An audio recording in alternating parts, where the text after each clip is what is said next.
நான் இவ்வளோ script meetings ஒரு படத்துக்காக நான் லைஃப்ல நான் இந்த படத்துக்கு நான் கேட்டிருக்கிற ஸ்கிரிப்ட் மீட்டிங்ஸ் நான் இன்னொரு 8-10 படங்கள் நான் கம்ப்ளீட் பண்ணிருக்கலாம்னு நினைக்கிறேன். அவ்வளோ கதைகள் நான் கேட்டிருப்பேன். ஏன்னா ஒரு காந்தா மீட்டிங்னா less than 5 hours இருக்கவே இருக்காது. அந்த மாதிரி ஒரு 10-12 மீட்டிங் பண்ணிருப்போம். நீங்களே கணக்கு போடுங்க. நான் 50, 60, 70, 80 hours கேட்டிருக்கோம். அது ஒரு பாயிண்ட்லாம் மச்சான் நம்ம இந்த படம் பண்ணுவோமா, ராணாக்கு நான் எல்லாருக்கும் சண்டை போட்டிருக்கேன். டேய் படம் பண்ணுவோம்டா, இது என்ன எவ்வளவுதான் பேசிட்டு இருக்க போறோம். ஆனா இது என்னன்னா, இது ஒரு டிப்பிக்கலான ஒரு கதை இல்லை, டிப்பிக்கலான ஒரு சினிமா இல்லை. இது தனியா அதுக்கே ஒரு டெஸ்டினி இருக்கு. அதுதான் முடிவு செய்யும்.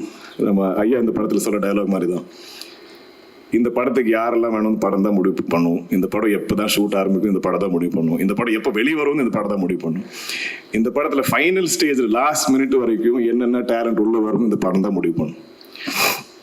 So Selva thank you. எனக்கு கூட கன்சர் சொன்ன மாதிரி இது டிலே ஆகி போயிட்டு இருக்கும்போது எனக்கே பயம். எனக்கு அவ்வளோ ஆசை இந்த படத்தில் நடிக்கணும்னு. அப்போ கொஞ்சம் ஒரு 2 years அப்புறம்லாம் எனக்கே பயமா இருந்தது.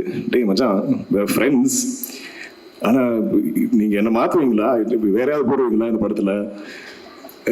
நான் வெயிட் பண்றேன், பரவாயில்ல நீங்க எழுதுங்க. இப்படி இருப்போம். எல்லாருக்கும் ஒரே பயம் தான். ஏன்னா இவ்வளோ நம்ம ஆசையா கேட்டு பிடிச்சி இவ்வளோ இன்வெஸ்ட் பண்ணி, இவ்வளோ டைம் இன்வெஸ்ட் பண்ணி, இதுக்கப்புறம் ஏதாவது சேஞ்ச் வந்து நம்ம கிட்ட இந்த படம் போயிடுமா, அந்த மாதிரி பயம் இருந்தது. அடிக்கடி நம்ம இது டிலே ஆகிட்டு இருக்கும்போது எனக்கு வேற பயம்.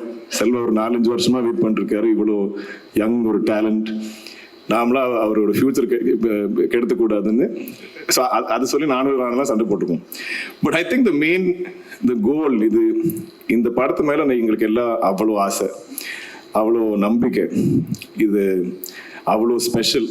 இந்த மாதிரி ஒரு சினிமா என் கரியரில் இந்த படத்தில் வந்திருக்கிற நிறைய பேரோட கரியரில் இது ஒரு once in a life time மாதிரி ஒரு cinema, once in life time மாதிரி ஒரு ஆப்பர்ச்சுனிட்டி.